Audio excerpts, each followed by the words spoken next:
कहते हैं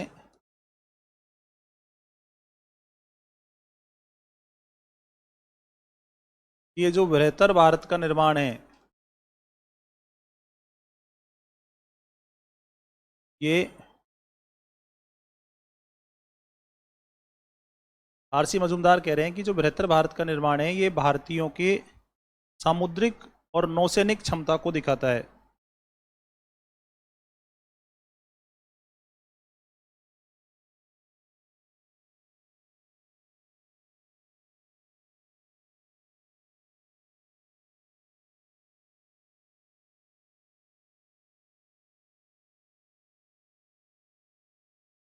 समुद्री और औपनिवेशिक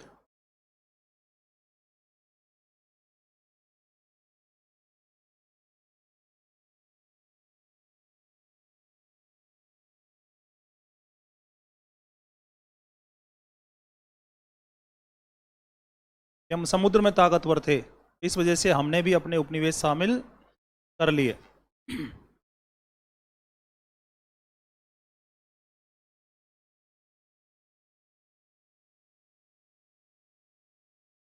अब ऐसा नहीं है कि बृहत्तर भारत के निर्माण में दुनिया ने केवल हमसे ही सीखा है कि सम्राट अशोक ने धर्म प्रचारक भेजे तो लोग बौद्ध बन गए। भाई बृहत्तर भारत का निर्माण या तो हमने व्यापार के माध्यम से किया, या धर्म के माध्यम से किया, या फिर सैनिक अभियानों से किया। दुनिया में हम जहाँ गए तीन तरीके से गए, या तो धर्म लेके गए तो लोग बौद्ध बन गए, व्यापार करने गए, या फिर सैनिक अभियान लेके गए। तो बृहत्तर भारत में ये तीन तरह के काम हुए। तो ये ऐसा नहीं है कि केवल हमने ही लोगों को सिखाया, हमने भी दुनिया से सीखा है। जैसे हमने पान की बेल इंडोनेशिया से सीखी है।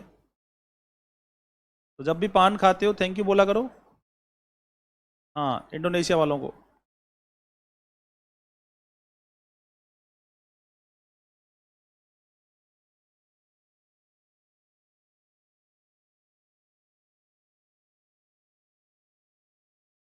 और हमने कपास और रेशम कहाँ से सीखा है?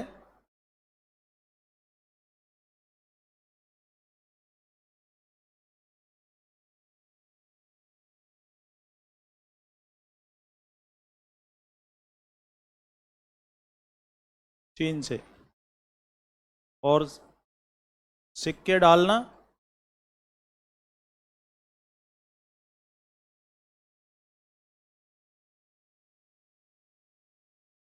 यूनानियों से, रोमन से, यूनानियों से।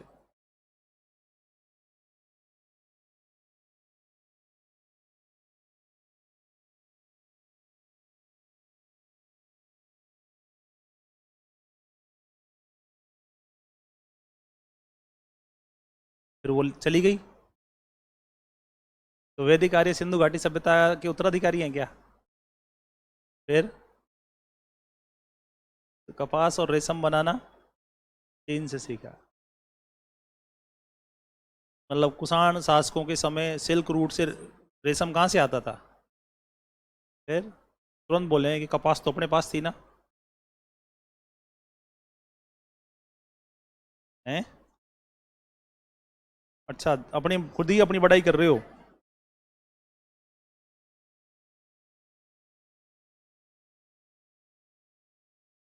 अब अपने इस समय भारत में एक समस्या खड़ी हो गई थी। अपने जो स्मृतिकार हैं,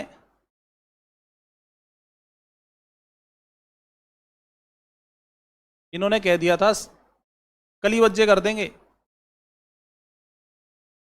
हम्म।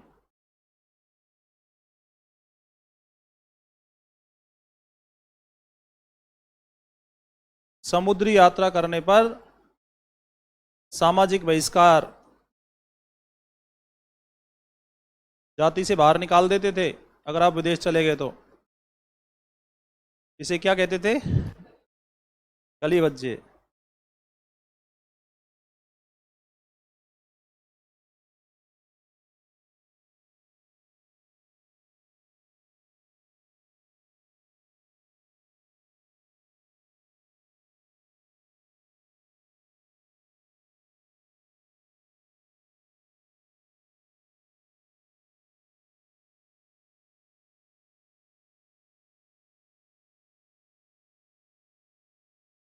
चेंज कर दें?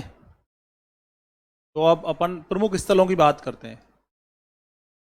बृहत्तर भारत के प्रमुख स्थल, इसमें सबसे पहले है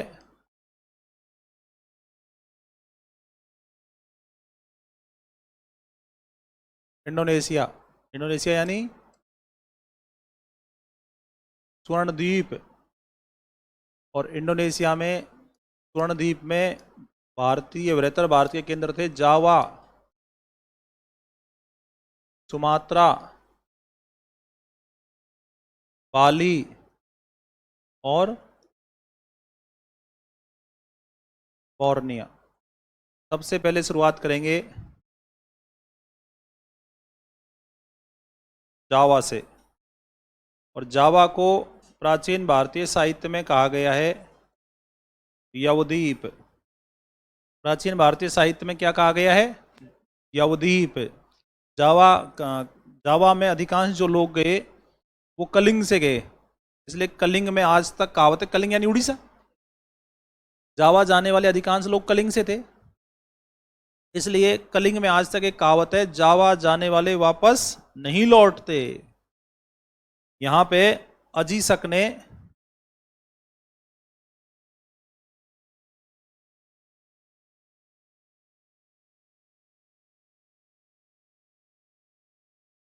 सेवेंटी 8 ईस्वी में जावा संवत चलाया। हम जानते हैं ये कनिष्क संवत है। क्या है ये? कनिष्क संवत है। तो जावा के जो प्रमुख मंदिर हैं,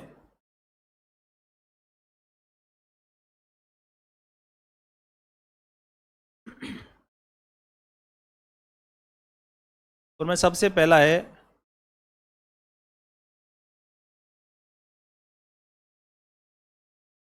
बोरोबुदुर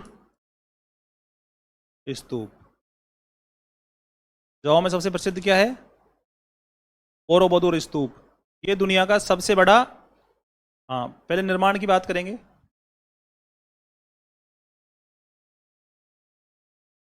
दुनिया का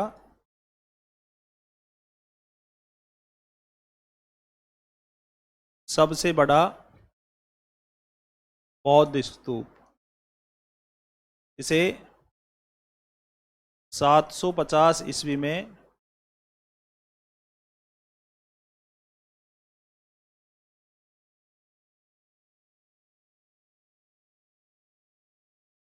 शैलेंद्र राजाओं के द्वारा बनवाया गया। बोरोबुदुर स्तूप किसने बनाया है? हाँ, इसका वास्तुकार था गुणधर्मी।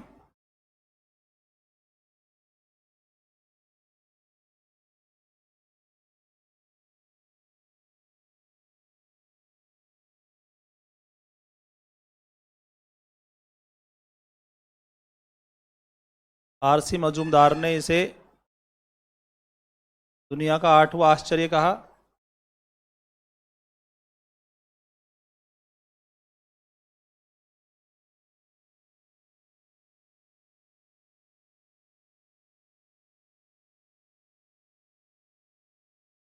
ये यूनेस्को की वर्ल्ड हेरिटेज साइट है।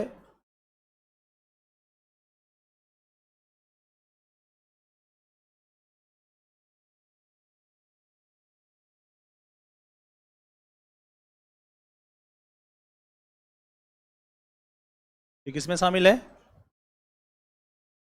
हाँ,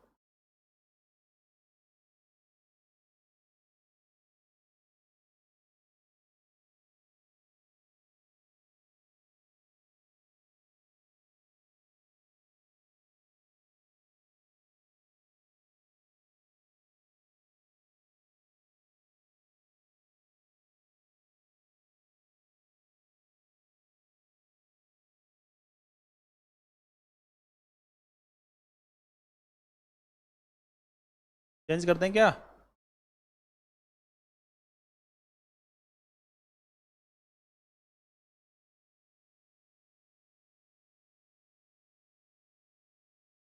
ठीक है।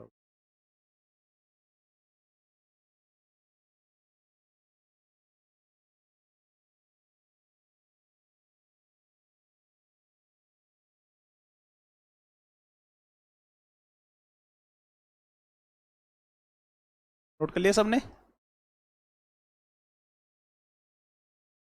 अब नंबर 2 है, जावा पढ़ रहे हैं ना, जावा में नंबर 2 है चांदी कलसन मंदिर। पहला तो बोरोबुदुर स्तूप पढ़ा,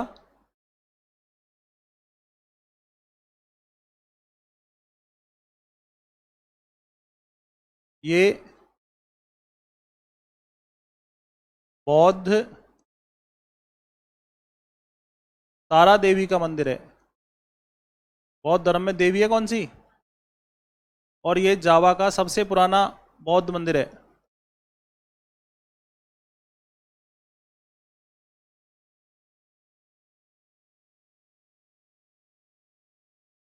और ये कुमार घोष की प्रेरणा से बना।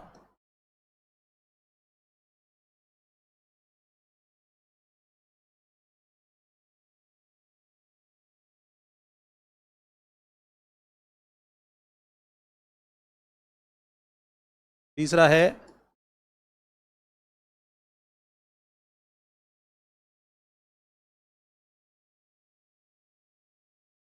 वैथौन मंदिर,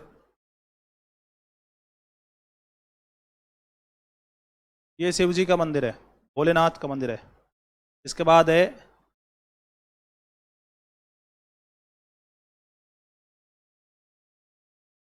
ब्रह्मकम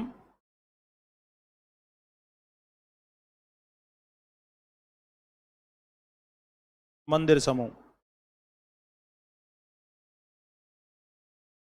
जावा में क्या है? ब्रह्मकम मंदिर समूह। और ये जावा में सबसे बड़ा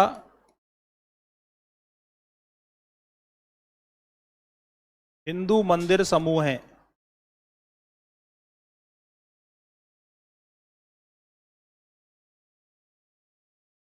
जिसमें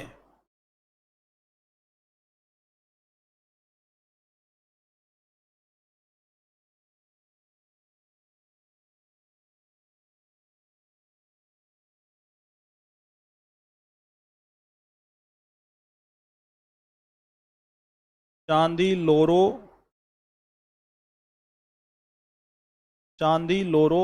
जोंग्रेग पहला मंदिर। दूसरा है शिव मंदिर।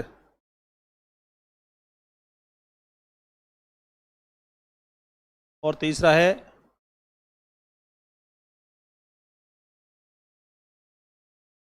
ब्रह्मा विष्णु और शिव का मंदिर। और ये जो ब्रह्मा विष्णु शिव का मंदिर है, ये अपने भित्ति चित्रण के लिए प्रसिद्ध है। इसमें शिव मंदिर किसके लिए प्रसिद्ध है? भित्ति चित्रण के लिए। तो इतना सा ध्यान रखो आप तो कि जावा का जो मंदिर समूह है उसमें एक तो बोरोबुदुर स्तूप है, वो सबसे बड़ा दुनिया का स्तूप है। उसका निर्माता ध्यान रखो शैलेंद्र राजाओं ने 750 में बनवाया। वास्तुकर्मी उसका गुणधर्मी था, यूनेस्को की हेरिटेज साइट में है। और आरसी मजूमदार ने इसे दुनिया का 8वां आश्चर्य कहा है। फिर ये याद रखो कि तारा देवी का मंदिर कौन सा है? चांदी कलसन। फिर 4 हो गए ना ये। चांदी मैनदूत मंदिर,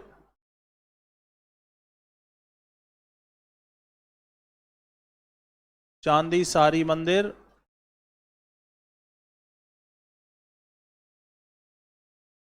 चांदी मैनदूत, चांदी सारी और चांदी बेनन।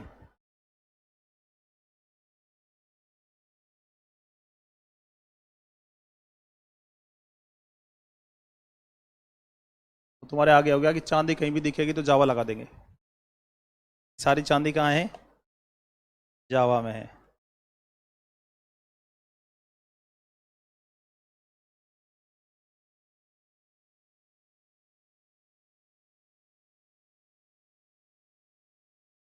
चेंज कर दें? असरा में पानी का वो उठा के लाना, भर रह गया।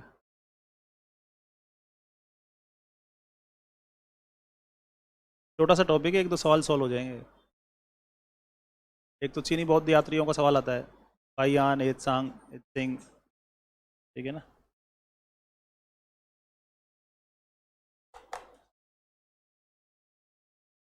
तो ये अपन ने नंबर 1 बात की थी जावा की। अब दूसरा है सुमात्रा। यहाँ 8वीं सदी में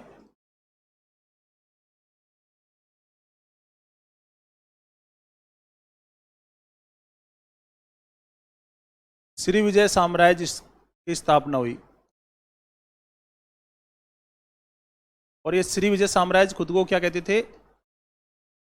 शैलेंद्र राजा।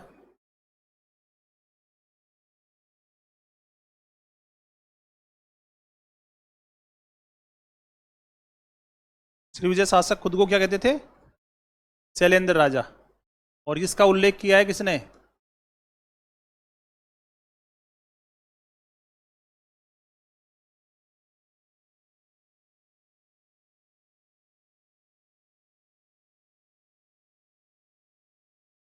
आरसी मजूमदार ने इसको दक्षिण पूर्वी एशिया की एक महत्वपूर्ण घटना बताई है। ये शैलेंद्र राजाओं के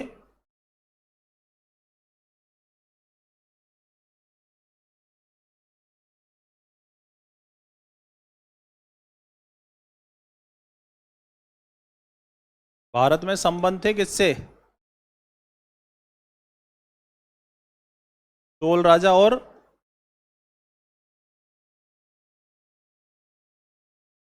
पाल राजाओं से। शैलेंद्र राजाओं के भारत में किससे महत्वपूर्ण संबंध थे? पाल वंश और चोल वंश के साथ। जैसे एक शैलेंद्र राजा ने बालपुत्र देव ने पाल राजा देवपाल की अनुमति से नालंदा में एक बौद्ध विहार बनवाया। जैसे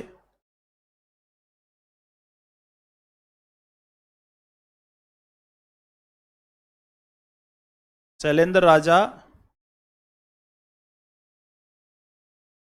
बालपुत्र देव ने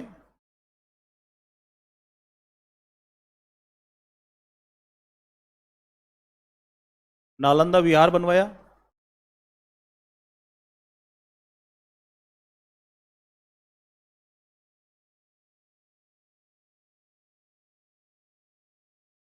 और दूसरा है मार विजय तुंग वर्मन ने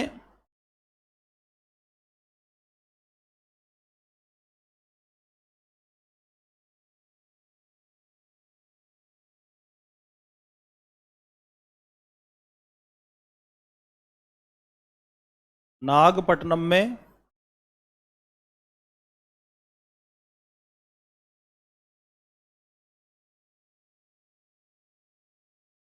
शैलेंद्र चूड़ामणि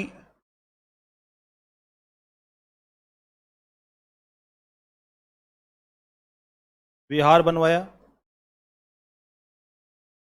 कि नालंदा विहार के लिए देवपाल से अनुमति ली और देवपाल ने इसे 5 गांव दिए। और ये नागपट्टनम विहार के लिए चोल राजाओं से अनुमति ली।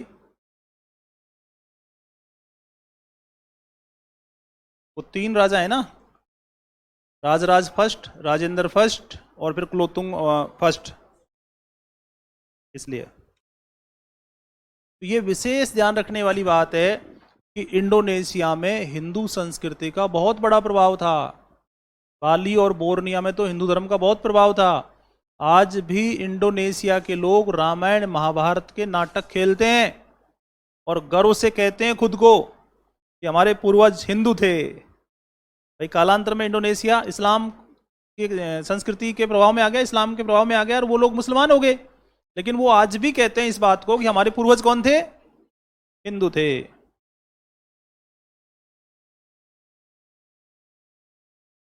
तो शैलेंद्र राजाओं ने नालंदा में जो बौद्ध विहार बनवाया वो किसकी अनुमति से बनवाया?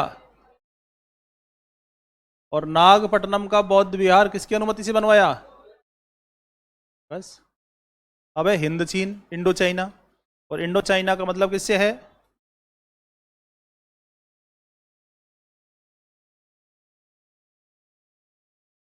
लाओस,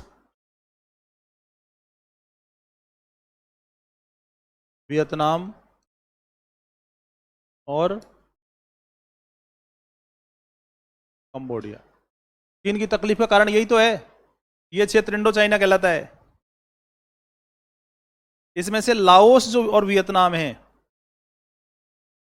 ये दो, ये कहलाते हैं अंगद्वीप, चंपा,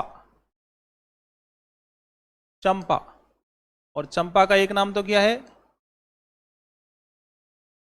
अंगद्वीप। और दूसरा नाम है अन्नाम, अन्नाम। जावा को भारतीय साहित्य में क्या कहा गया है? यवद्वीप। इंडोनेशिया को क्या कहा गया है? स्वर्ण भूमि। और अन्नाम किसे कहा गया है? चंपा, अन्नाम या अंगद्वीप, ये लाओस और वियतनाम को भारतीय साहित्य में कहा गया है।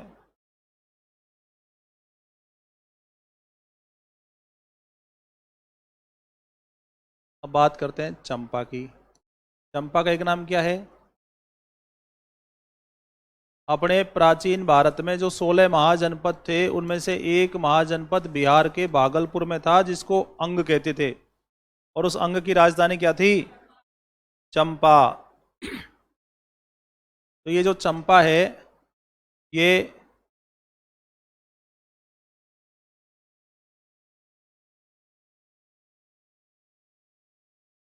चीनी व्यापार की कुंजी था, की ऑफ चाइना ट्रेड।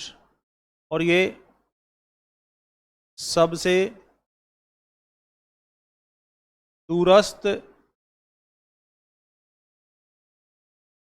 हिंदू उपनिवेश था। नहीं, तो सबसे दूर हिंदू कॉलोनी कौन सी थी? चंपा। और इसकी जो राजधानी थी चंपा की, चंपा की राजधानी क्या थी? मैसन। चंपा की राजधानी क्या थी? मैसन। सेम तो लो सरेंडर हो गया, किलो में तो नहीं लिख रहा अब। ये देख, सब लिख रहे हैं तेरे साथ।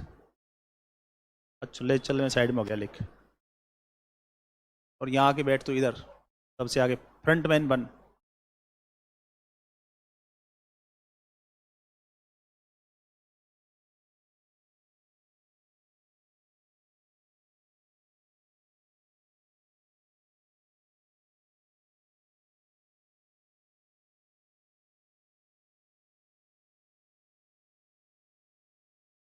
तो बेहतर भारत के निर्माण में किस बंदरगाह ने सबसे बड़ी भूमिका निभाई है?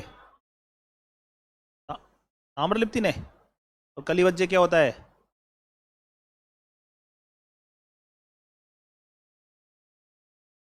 क्या कर देंगे? सामाजिक बहिष्कार, कलिवज्जे। अब भी जब तुमको कोई पढ़ने से रोके तो कह देना कलिवज्जे कर देंगे तेरा। तो लगेगा गाली दे रहे हैं, क्या कर रहे हैं। तो सबसे बड़ा बौद्ध स्तूप कौन सा था? कहाँ है ये? और जावा कहाँ है? और श्री विजय साम्राज्य कहाँ स्थापित हुआ? कौन से राजवंश थे ये? किसने कहा ये भारतीय इतिहास में महत्वपूर्ण घटना है? आरसी।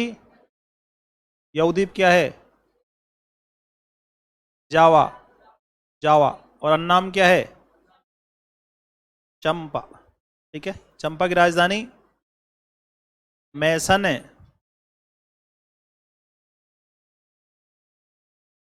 चलो इधर ले लेते हैं, अब तो सबको दिखेगा। अब इसमें अपन पढ़ रहे हैं क्या? चंपा। और चंपा में क्या पढ़ेंगे अब? प्रमुख मंदिर। तो इसमें पहला पढ़ेंगे मैसन का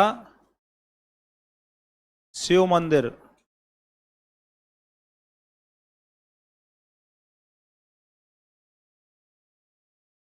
ये है राजा भद्र स्वामी ने बनवाया।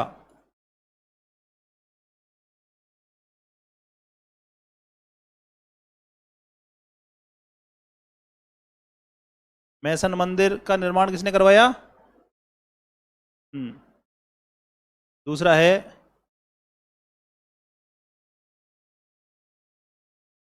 ओ नगर का शिव मंदिर।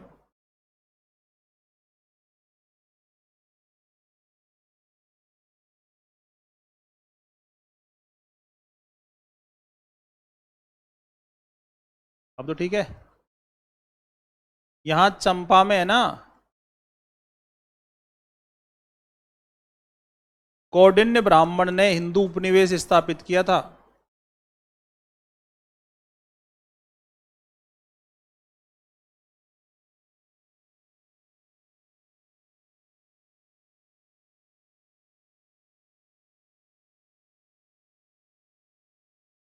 चंपा का हिंदू उपनिवेश किसने स्थापित किया? कौंडिन्य ब्राह्मण ने। और जो विजेता थे वो चाम कहलाए।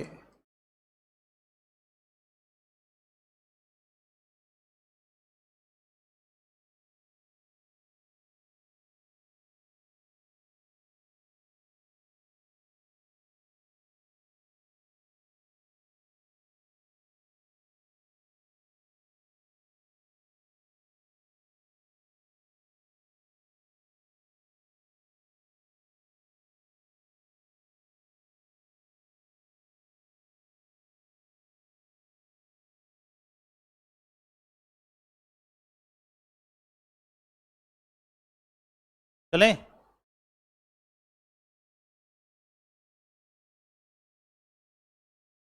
देखो नंबर 2 है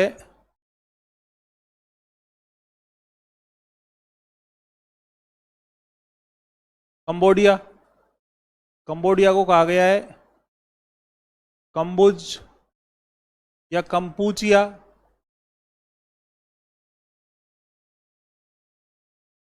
या फुनान।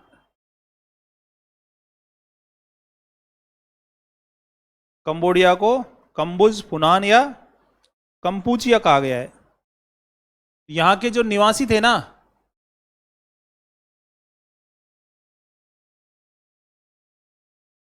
निवासियों को खमेर कहते हैं, खमेर। कंबोडिया के निवासी क्या कहलाए? खमेर। यहाँ के जय वर्मा थर्ड ने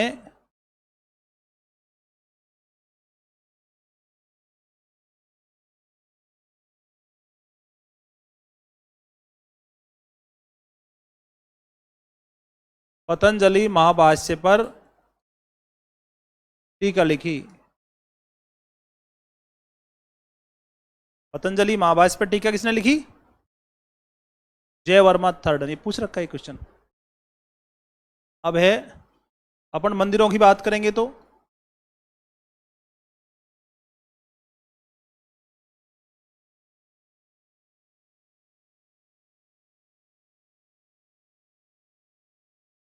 अंकोर वाट का विष्णु मंदिर।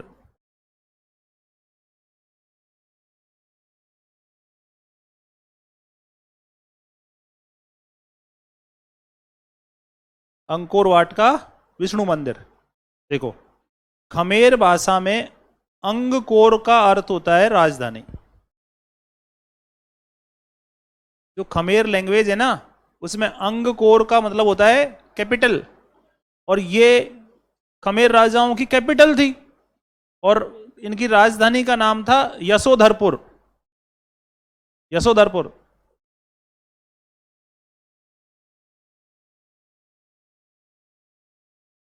खमेर में अंकोर का मतलब क्या होता है? मतलब राजधानी। और ये राजधानी थी यशोधरपुर। और ये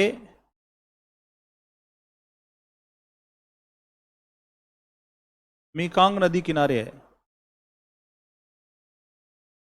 क्योंकि ये लाओस, वियतनाम, कंबोडिया ये फ्रेंच कॉलोनी थे, तो फ्रांसीसियों ने इसको खोजा 18 सेंचुरी के लास्ट में, तब पता चला ये सब। और मंदिर का निर्माण 12वीं सदी में हुआ। बड़ी बात है, ये दुनिया का सबसे बड़ा हिंदू मंदिर परिसर है। ये वर्ल्ड हेरिटेज साइट भी है। इसका निर्माण सूर्यवर्मा सेकंड ने करवाया। कब? 12th सेंचुरी में। राजगुरु दिवाकर की देखरेख में।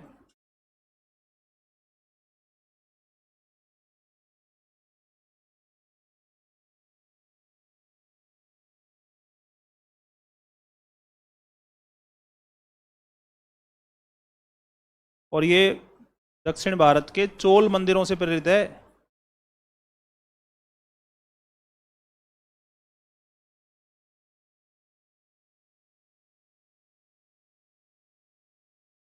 किससे प्रेरित है ये मंदिर?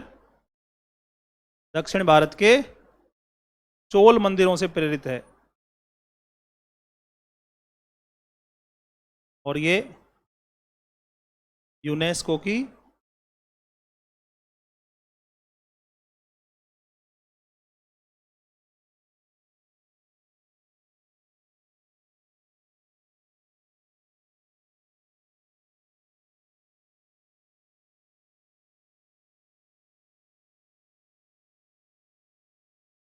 वर्ल्ड हेरिटेज साइट है। तो मंदिर की दीवारों पर उनके रामायण महाभारत के चित्र हैं। महाभारत नहीं, केवल रामायण। पूरे मंदिर की दीवारों पर किसके चित्र हैं? रामायण। पूरी रामायण जी लिखी हुई है इसकी दीवारों पर।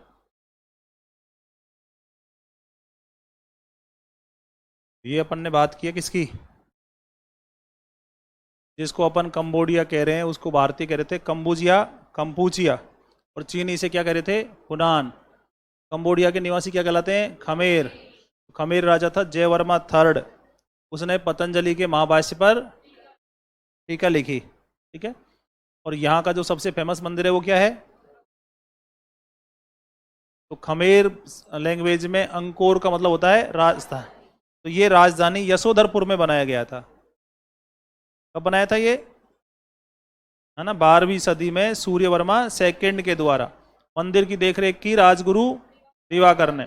और ये चोल मंदिरों से प्रेरित था। किससे प्रेरित था? चोल मंदिरों से। अब जिसको हम पहले बर्मा कहते थे वो अभी क्या है? म्यांमार। इसको प्राचीन भारतीय साहित्य में कहा गया है स्वर्ण भूमि।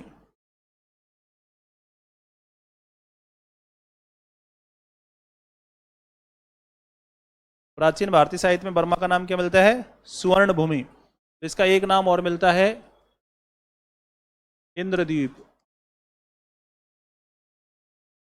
महात्मा बुद्ध ने ज्ञान प्राप्त करने के बाद सबसे पहले जिनको उपदेश दिया था ना, वो दो भिक्षु थे। वो गृहस्थ थे। दो व्यापारी थे, तपस्सु और भल्लिक। तो तपस्सु और भल्लिक जो थे वो यहीं के ही थे। महात्मा बुद्ध ने ज्ञान प्राप्ति होने के बाद उनको दो व्यापारी मिले थे ना, तपस्सु और भल्लिक। तपस्सु और भल्लिक जो व्यापारी थे वो कहाँ के थे? बर्मा के थे। सम्राट अशोक ने भी धर्म प्रचार करने के लिए सोन और उत्तर को बर्मा भेजा था। तो बर्मा के लोग हमेशा से अपने साथ क्या कर रहे हैं? व्यापार कर रहे हैं। तो यहां सबसे फेमस मंदिर है क्या?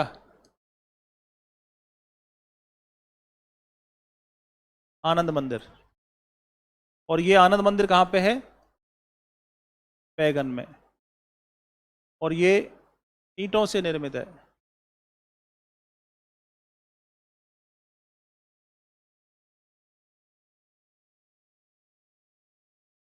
तो ये याद रखो, अंकोर वाट का विष्णु मंदिर कहाँ है?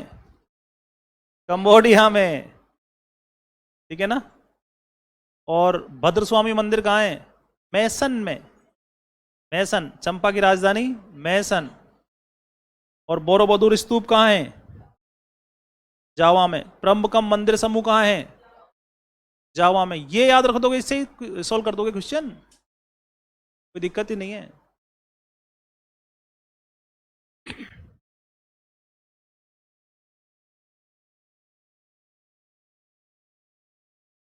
अब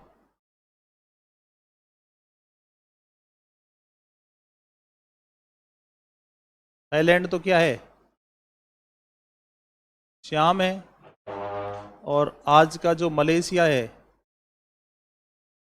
ये पहले क्या था? मलाया था। ठीक है। तो यहाँ चाहे थाईलैंड हो चाहे मलेशिया हो, यहाँ क्या पहुंची?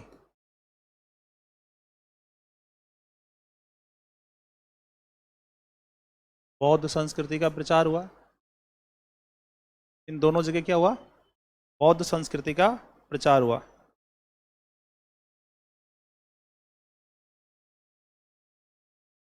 तो श्याम की राजधानी थी अयोध्या। अयोध्या, अयोध्या क्या है? अयोध्या। थाईलैंड की राजधानी क्या थी? श्याम की राजधानी क्या थी? अयोध्या। अयोध्या अपने अयोध्या से ही प्रेरित है। तो यहां मलेशिया में है कटाहा। कटाहा, तो इसमें चोल राजाओं ने जीत लिया था इसे।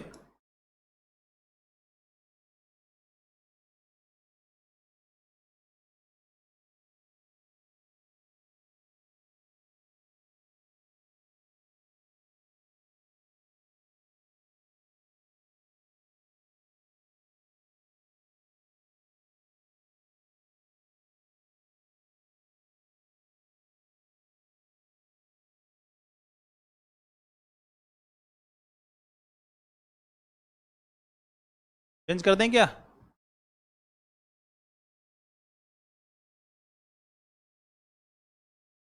जिसको अपन आज श्रीलंका कहते हैं, इसको सम्राट अशोक के अभिलेख क्या कहते थे? ताम्रपर्णी।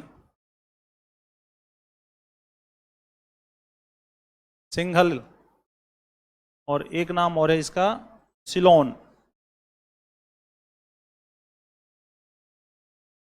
सिलोन। तो सम्राट अशोक ने जिस तरह बर्मा, सोन और उत्तर को भेजा, उसी तरह अपने बेटे महेंद्र और बेटी संघमित्रा को कहाँ भेजा?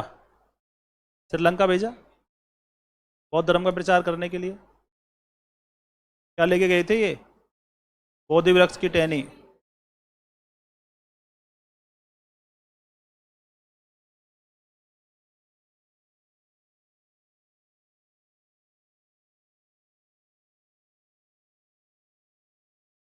तब से ही श्रीलंका में बौद्ध धर्म का प्रभाव स्थापित हो गया।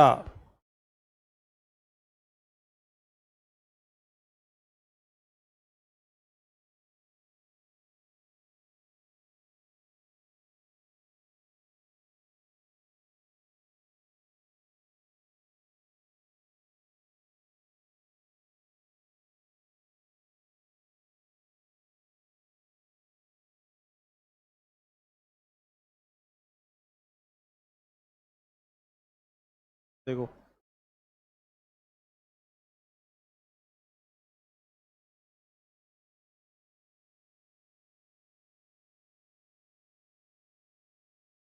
कोरिया, जापान और तीनों जगह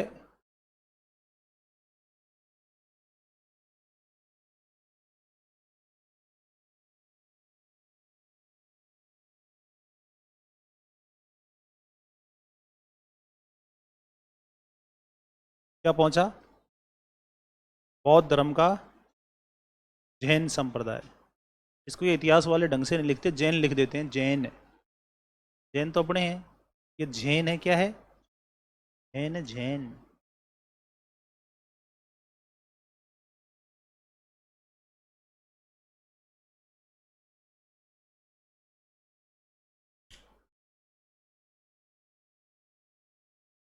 सुनो, फिर मैं एक तुमको इम्पोर्टेंट बात।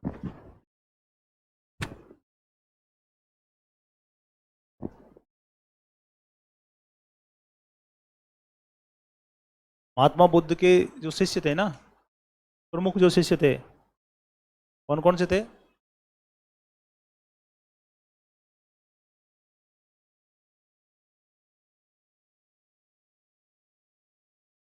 सबसे पहले थे सारिपुत्र और मोगलायन।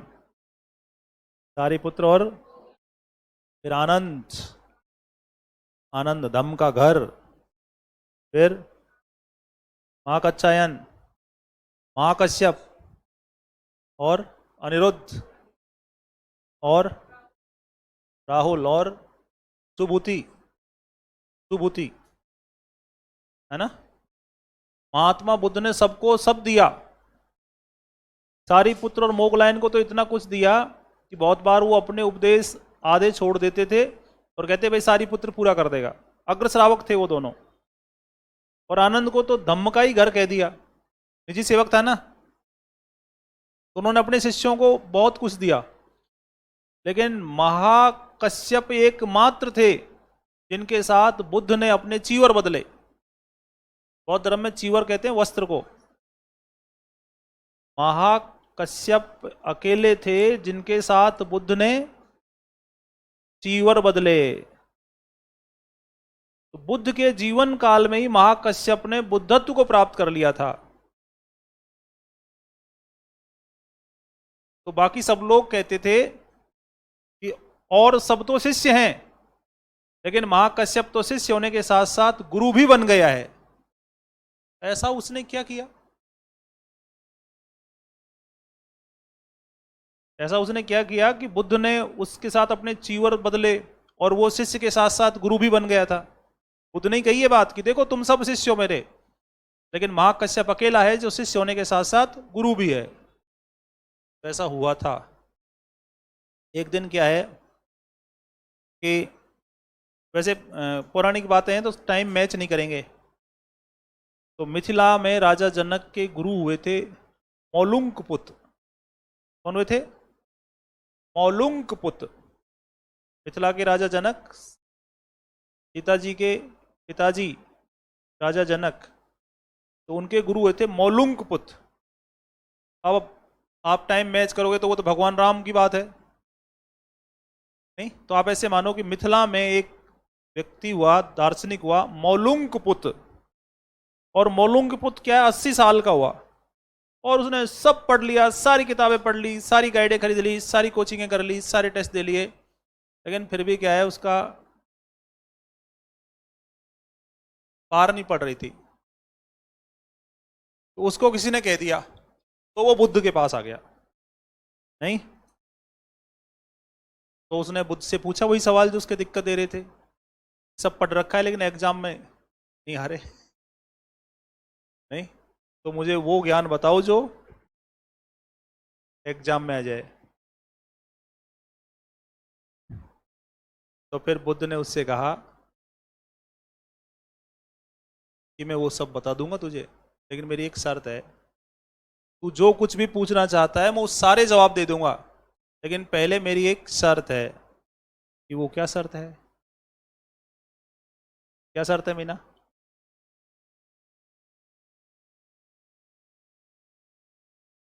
बोलो, जोर से बोलो, यहां तक आवाज आए। अरे ऐसे तनाव मत रहा करो कि अपने ब्लड में कम है। अपने आसपास देख लो, इनसे पूछ लो, ले जाओ इनको, चेक करवा लो, बराबर ही मिलेगा, है ना? 10-20 ग्राम ऊपर नीचे हो सकता है बस। अपन में कितना है? 15। चेक करवाओ तो बुद्ध ने कहा कि मौलुक पुत्र, मैं तेरे सभी सवालों के जवाब दूंगा, लेकिन तू 1 वर्ष तक चुप रहे, यहाँ बैठ जा, यहाँ बैठ जा, और 1 साल तक मौन रहे। मौलुक पुत्र ने देखा यार ये कमाल का आदमी है, कह रहा है यहाँ बैठ जा और मौन होके बैठ जा, फिर 1 साल बाद तू जो पूछेगा मैं वो सब बता दूंगा। मौलुक पुत्र ने देखा कि यार इसने नहीं बताया, तो आज मना कर रहा है, 1 साल बाद भी कह देगा नहीं बताऊंगा, अपन क्या करेंगे इसका? फिर मौलुक पुत्र के दूसरा विचार आया कि 80 साल के हो गए, अपन जाने ही वाले हैं, 80 साल बिता दिए अपन ने, अब तक अपन ने क्या उखाड़ लिया? देश देश भटक लिए, देशाटन कर लिया, कुछ नहीं मिला। ये कह रहा है कि 1 साल यहां बैठ जा, क्या पता ये मुझे वो सब दे दे जिसकी तलाश है। 80 साल बिताई दिए तो 1 साल ही तो मांग रहा है। तो उसने कहा कि ये उसके दिमाग में ये सब विचार चल ही रहे थे, अंतर्द्वंद में था वो, क्या करूं और क्या। वो कोई निर्णय लेता, अचानक से पेड़ के नीचे एक शख्स बैठा हुआ था और वो जोर जोर से हंसा। तो मौलुक पुत्र का ध्यान उधर गया। उसने कहा ये कौन है और ये क्यों हंस रहा है मेरे ऊपर? तो वो तुरंत उठ के आया। उसने कहा सुन रहे, तेरे को जो कुछ पूछना है वो अभी पूछ ले, क्योंकि फिर तो पूछने के लायक बचेगा नहीं, तेरे जितने भी सवाल हैं वो बचेंगे नहीं। कि क्यों? कि इस आदमी ने मेरे को भी यही कहा था और मैं 12 साल से मौन ही बैठा हूं। अभी मेरे से रोज कहता है पूछ, लेकिन मेरे पास कोई सवाल ही नहीं है जो मैं पूछूं।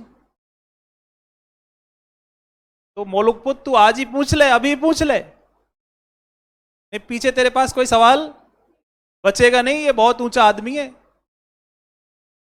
मोलुकपुत ने कहा यार ये 12 साल से चुप बैठा है, मेरे से तो कह रहा है बैठ जाता हूं मैं। तो मोलुकपुत भी जो खुद एक गुरु था, वो किसके चरणों में आके शिष्य बन गया? बुद्ध के चरणों में आके शिष्य बन गया। और जो शांत हो जाएगा उसके सभी सवाल तो अपने आप ही सॉल्व। समस्या किसमें है? कि हम क्या हैं? अशांत हैं, अशांत हैं। वो जो हंसा, जिसने कहा कि अभी पूछ ले, वो था महाकश्यप। तो बौद्ध धर्म में पहला उल्लेख तो उसका ये मिलता है। दूसरा उल्लेख मिलता है, एक दिन बुद्ध बैठे थे, आए और उन्होंने एक फूल उठाया और उस फूल को देखते रहे। 10 मिनट बीत गई, 1 घंटा बीत गया, 1 पहर बीत गया, संध्या हो गई, रात होने वाली थी, और बस उस फूल को देख रहे थे। सबने सोचा यार क्या गजब हो गया है, उपदेश देने आए, सीखने आए थे अपन तो, यार ये कुछ बोल ही नहीं रहे, फूल देख रहे हैं। लेकिन वो शिष्य थे ना, और यहाँ स्थिति अलग है। इन साइज कह दो कि हाँ 10 मिनट वेट करो, तो ये 11 मिनट आके आएंगे, फिर बताओ तो क्या करना है, कहाँ जाओगे? अब से पहले भटक ही तो रहे थे, जाना कहाँ है? ऑलरेडी तो घूमे सब जगह, अब कहाँ जाना है? तो जब तक जिंदगी में ये शांति नहीं मिलेगी, ये व्यवहार में ये सब नहीं डलेगा, तब तक क्या होगा? तो ज्ञान अगर चरित्र में नहीं आएगा तो उस ज्ञान का मतलब क्या है? तो अचानक से सभा में एक आदमी खड़ा हुआ, वो हंसा और वो आया और उसने, बुद्ध ने वो फूल उसे और कहा महाकश्यप तेरी शिक्षा पूरी हुई, अब तू जा, कि तुम सब शिष्य हो। अकेला महाकश्यप है जो शिष्य होने के साथ साथ गुरु भी है।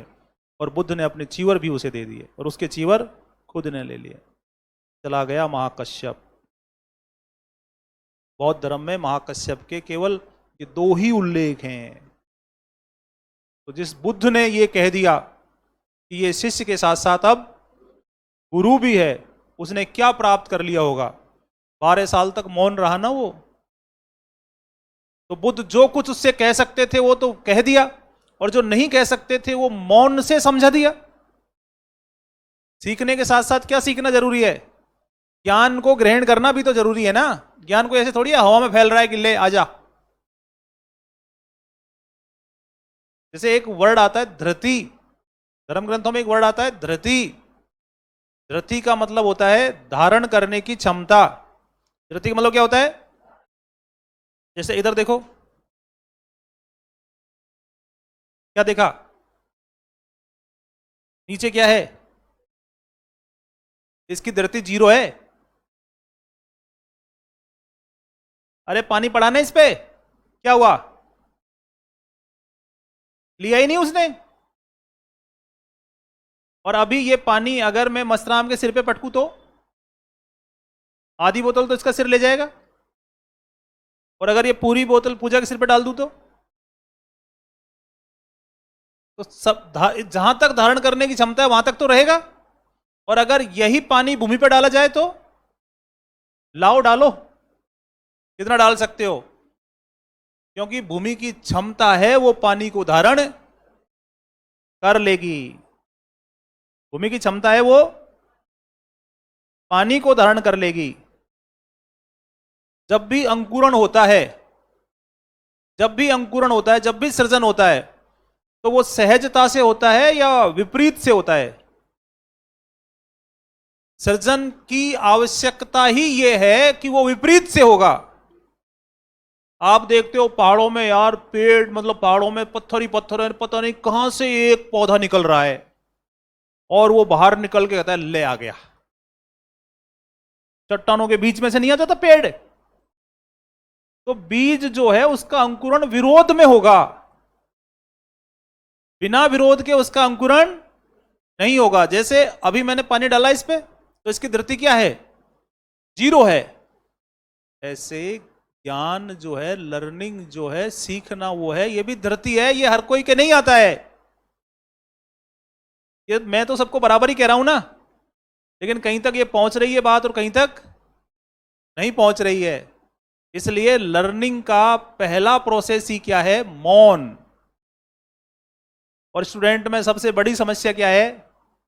ये नहीं है, बाकी सब है। उनकी धृति शून्य है, उनमें उबाल बहुत ज्यादा है। उनको उनकी सलाह के लिए जो कुछ बात कहते हैं वो उनको समझ में ही नहीं आती है। फिर सालों साल बीतने के बाद उनको चीज समझ में आती है, तब बचता नहीं कुछ भी। जिंदगी में बेशकीमती समय नष्ट हो जाए, इससे बेहतर कुछ और है क्या? इससे खराब कुछ और है क्या? समय ही सबसे ज्यादा कीमती है। चला गया महाकश्यप, कहां गया किसी को कुछ पता नहीं है। तो महाकश्यप की परंपरा में, महाकश्यप की कोई 26वीं परंपरा में, उत्तराधिकारी परंपरा में, महाकश्यप ने बौद्ध धर्म में एक नया संप्रदाय बनाया जो मौन संप्रदाय की परंपरा पड़ी। बाकी सारी परंपराएं थी बौद्ध धर्म में, लेकिन ये मौन रहने की परंपरा महाकश्यप की देन है। इसकी परंपरा में एक कांची में पल्लव राजकुमार हुआ, बौद्धि धर्म। इसकी परंपरा में कांची में एक पल्लव राजकुमार हुआ, कौन? बौद्धि धर्म। वो बौद्ध धर्म का प्रचार करने चीन गया, और ये महाकश्यप का जो ये मौनी संप्रदाय है, यही चीन, कोरिया और जापान में जैन संप्रदाय के नाम से जाना जाता है। ये जो ध्यान संप्रदाय का उदय महाकश्यप ने किया, मौन रहने का ध्यान, तो ये जैन संप्रदाय क्या है? ध्यान संप्रदाय। ध्यान संप्रदाय कौन था इसका प्रवर्तक? महाकश्यप। तो चीन, जापान, कोरिया में बौद्ध धर्म का कौन सा संप्रदाय है? जैन संप्रदाय है। जैन ध्यान संप्रदाय है। सुना ना किसी को ये? बौद्धि धर्म पहाड़ों पे जाके बैठ गया और उसका ध्यान लग ही नहीं रहा था, तो उसको खुद पे क्रोध आया और उसने अपनी पलकें उखाड़ फेंकी। वो पलकें पहाड़ों पे गिरी और चाय का पौधा बन के उग गई। इसलिए चीन में ही चाय आई धरती पे सबसे पहले। चीनी चाय की जो कहानी सुनाते हैं ना, ये बौद्धि धर्म से सुनाते हैं। बौद्धि धर्म वहां जब तपस्या करने बैठा तो उसका मन विचलित हो रहा था, उसका ध्यान नहीं लग रहा था, तो उसने गुस्से में आके अपनी ये पलक नोच डाली, और जब वो नीचे गिरी तो एक साधु की पलकें थी, तो उसे चाय की पत्तियां उग आई। तो इस तरह चीन में चाय पैदा हो गई। इसमें लिख दो आगे यार, जैन संप्रदाय लिख दिए क्या तुमने? क्या था ये? महाकश्यप का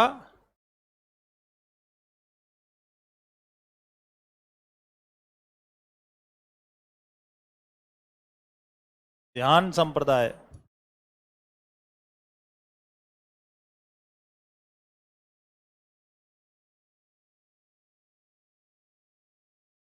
और महाकश्यप की शिष्य परंपरा में कौन? बौद्धि धर्म।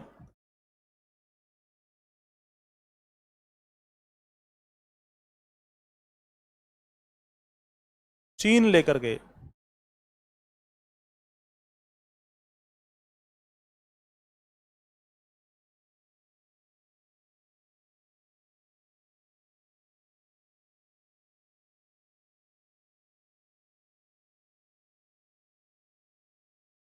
तो चीन में बौद्ध धर्म का कौन सा सिलसिला है?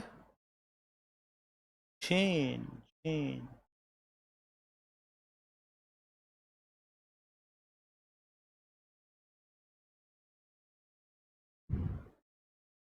आगे चलें। अब है अफगानिस्तान।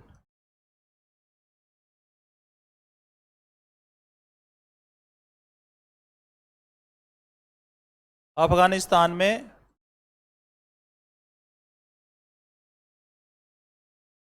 बेग्राम,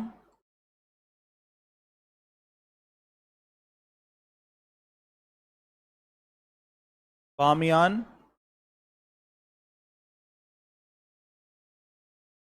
और हड्डा, ये बौद्ध संस्कृति के केंद्र हैं।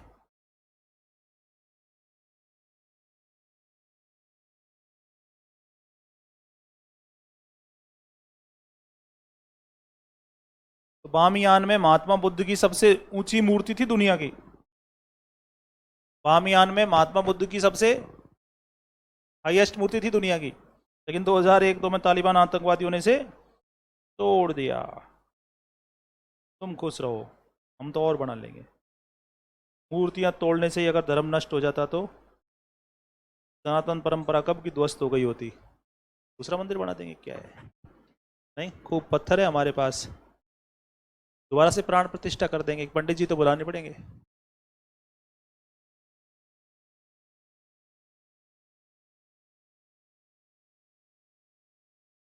अब मध्य एशिया में है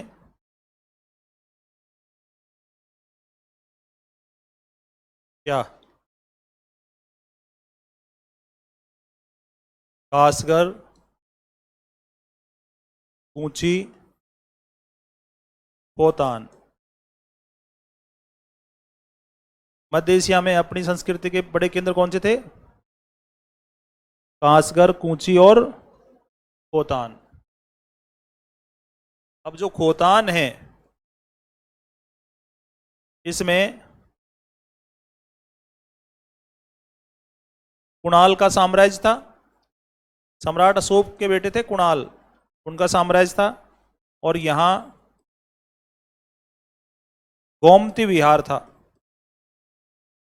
जो मध्य एशिया का सबसे बड़ा बौद्ध विहार था।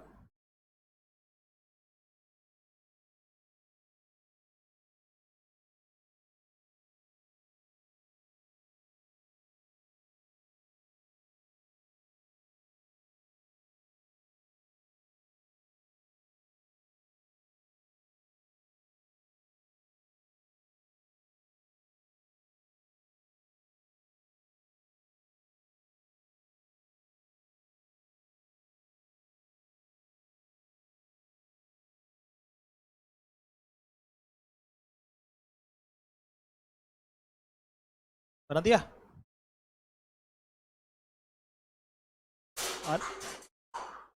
अरे प्रेम, बना दिया तूने? नहीं पता।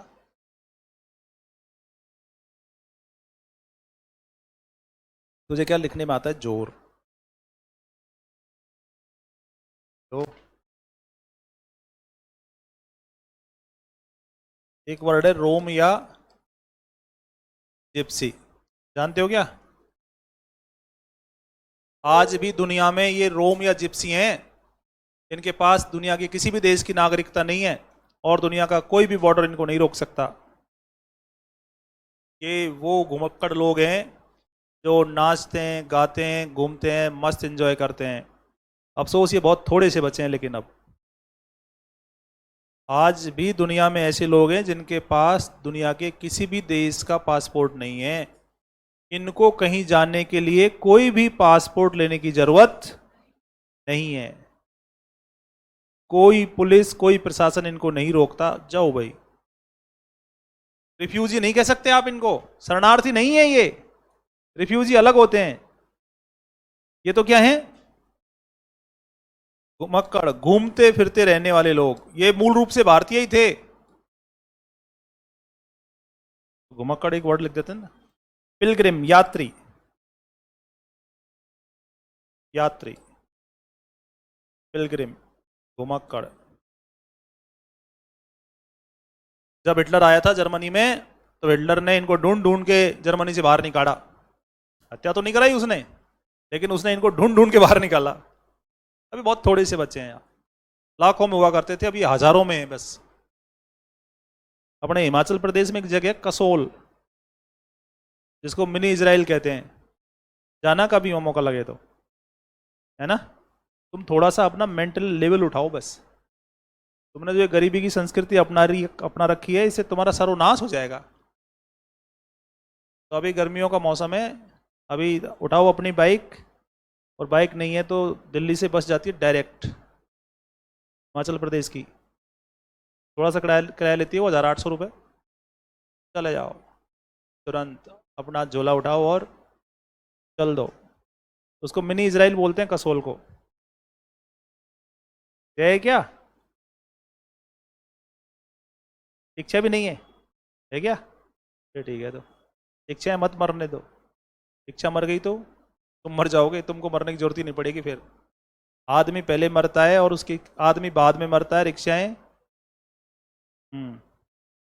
तो वहां कई बार ये रोमन्स जिप्सी देखे जाते हैं, कई बार, है ना। अब है वो पश्चिम एशिया वाली बात, अरबों से संबंध, यानी पश्चिम एशिया।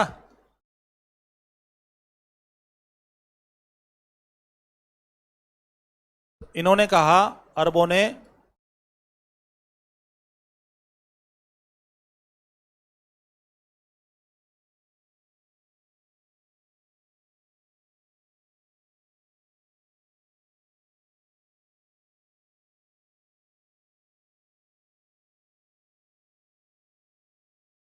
समुद्र पार के भारतीय उपनिवेशों को क्या कहा, द्वीपांतर।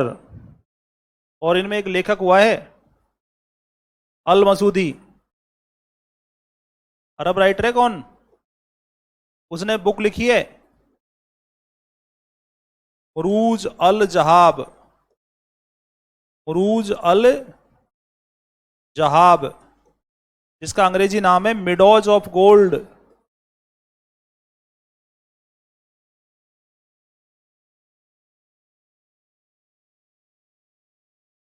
Meadows of gold. तो ये कहता है कि भारत स्थल और समुद्र दोनों पर ही फैला हुआ है। और इसके बाद है रोमन साम्राज्य।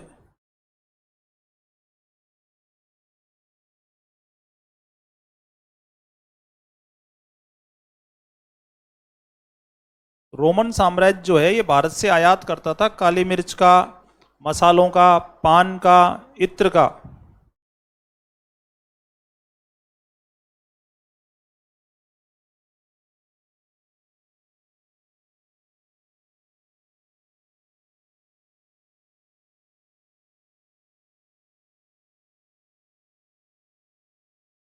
तो जब इनका आयात करेगा, इंपोर्ट करेगा भारत से, तो भारत को बदले में बुलियन देगा ना, सोना चांदी देगा ना। तो इस बात पे रोमन्स बहुत दुख प्रकट करते थे, प्लनी जैसे इतिहासकार, कि पूरी दुनिया का सोना चांदी चक्कर लगा के भारत आ जाता है। जैसे अरिकामेडु एक जगह है पांडिचेरी में, यहां से रोमन बस्ती के प्रमाण मिले हैं। इससे पता चलता है कि रोम के लोग भारत के साथ व्यापार करने के लिए बड़ी संख्या में यहां रहते थे। तो रोमन बस्ती के प्रमाण कहां से मिले हैं, अरिकामेडु से, अरिकामेडु से।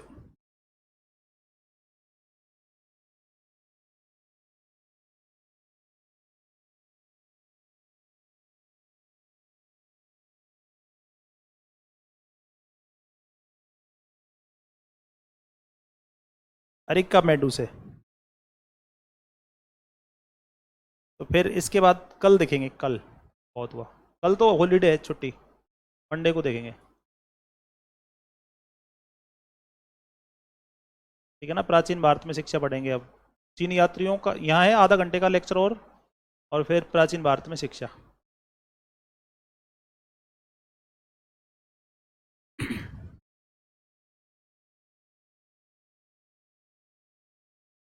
क्लास टाइम है मंडे को 2 बजे, 2 से 5 वर्ल्ड हिस्ट्री और 5 से, है ना।